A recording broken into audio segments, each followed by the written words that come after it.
Baik, itu tadi pola kalimat yang kita pelajari dalam bab ini, dalam bab lingkungan sekolah ya, Gakko no Sekatsu. Ya, seperti yang tadi kalian sudah lihat, bahwa tadi kita belajar tentang satu kata yang ada huruf kanjinya, yaitu kata sensei. Sensei yang secara umum kita terjemahkan sebagai artinya guru. Nah, sensei ini terdiri dari dua kanji. Yang pertama itu kanji ini. Bentar ya.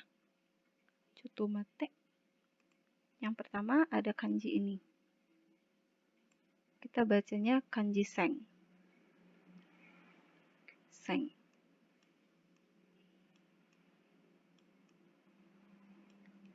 Langkah menulisnya seperti ini. Jadi ini ada 1, 2, 3, 4, 5, 6. Jadi ada 6 langkah menulis kanji ini. Yang pertama ditulis adalah ini. 1. Yang kedua ditulis adalah garis ini. 2. Kemudian garis vertikal. 3. Diikuti horizontal yang lebih panjang dari di atasnya. 4.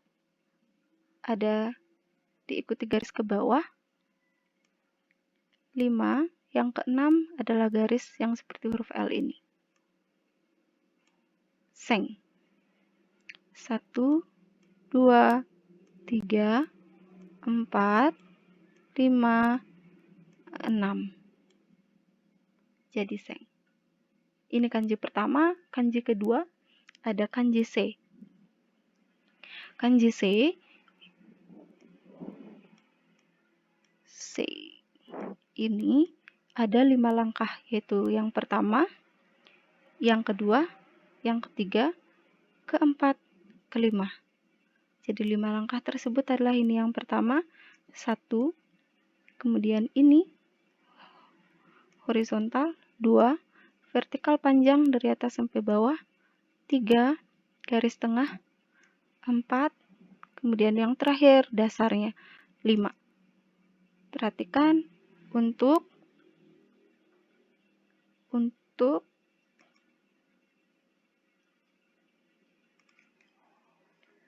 garis ini dan ini panjangnya sama. Yang ini lebih panjang dibanding 2 ini.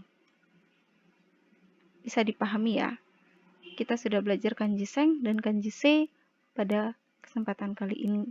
Jadi kalian sekarang kalau mau nulis sensei sudah tidak perlu pakai hiragana lagi karena sudah belajar cara kanjinya, sudah belajar cara nulisnya juga. Kalau ada kata sensei dalam kalimat, kalian boleh menggunakan kanji.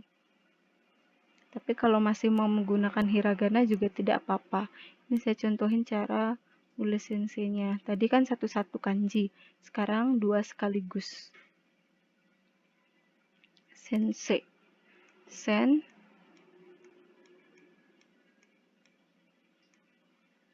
Se. Ini karena pakai kursor.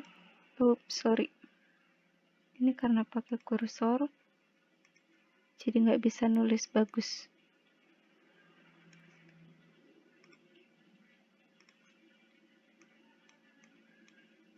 Siap.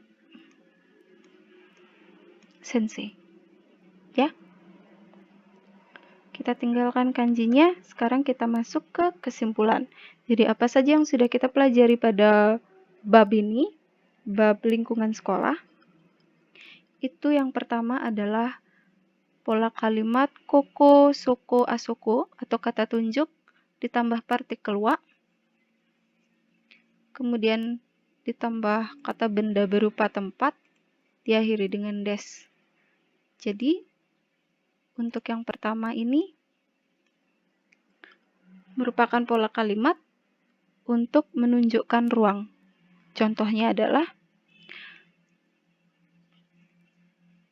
koko wa kyoshitsu desu. Di sini adalah kyoshitsu. Kyoshitsu itu adalah ruang kelas.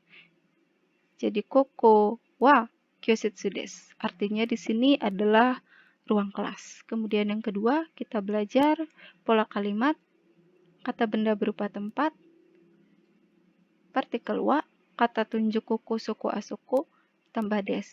Ini untuk menyatakan letak suatu tempat atau letak bangunan atau ruang. Misalnya, kyositsu. Kyositsu itu tempatnya, yaitu ruang kelas. Kyositsu wa koko des. Ruang kelasnya di sini. Ruang kelasnya di sini. Kyositsu wa koko des. Selanjutnya adalah kata benda berupa tempat ditambah partikel no, masukkan kata letak seperti mae di depan atau tonari samping diakhiri dengan des. Kalau ini kan hanya menunjuk letaknya di sana, letaknya di sini, letaknya di sana. Kalau ini lebih spesifik. Misalnya kyositsu no tonari des. Kyositsu no tonari des. Kyositsu ruang kelas, partikel no tonari des. Tonari samping. Jadi bahasa Indonesianya di samping kyositsu, di samping ruang kelas. Kemudian ini adalah cara bertanya tentang letak tempat. Cara bertanya letak tempat, cara bertanya letak ruangan atau bangunan.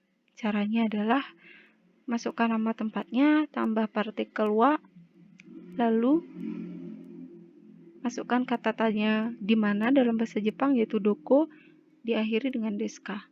Misalnya, kyositsu wa doko desu ka? Ruang kelasnya di mana?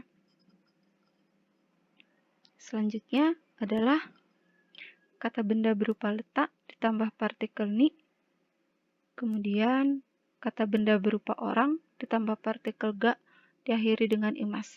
Ini untuk menyatakan keberadaan seseorang di suatu tempat. Untuk menyatakan keberadaan seseorang di suatu tempat. Contohnya,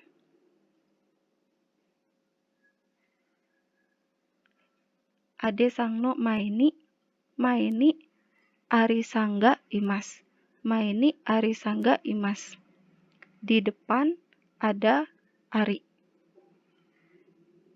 Lalu selanjutnya ada kata benda berupa orang ditambah partikel no,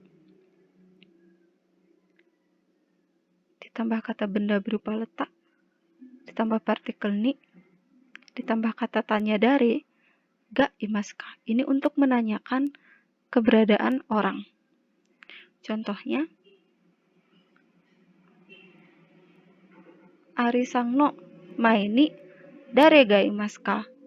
Ari sang no mae ni dare ga imaska. Di depan Ari ada siapa? Selanjutnya kata benda orang, kata benda berupa orang ditambah partikel wa, ditambah kata benda berupa tempat, ditambah ni imas. Ini untuk menyatakan posisi seseorang. Contohnya, Yamada sensei wa kyositsu ni imas. Yamada sensei wa kyositsu ni imas. Yamada sensei ada di ruang kelas. Yang terakhir adalah kata benda berupa orang ditambah partikel wa, kata tanya doko atau di mana ditambah ni imaska. Ini untuk menanyakan di mana orang tersebut berada. Misalnya, Yamada sensei wa doko ni imaska? Yamada sensei wa doko ni imaska? Yamada sensei ada di mana? Ya, itu dia kesimpulan pelajaran kita hari ini. Semoga kalian paham. Jika tidak paham, silakan di rewind videonya atau di repeat, ditonton kembali, atau bertanya, berdiskusi dengan guru pengampunya.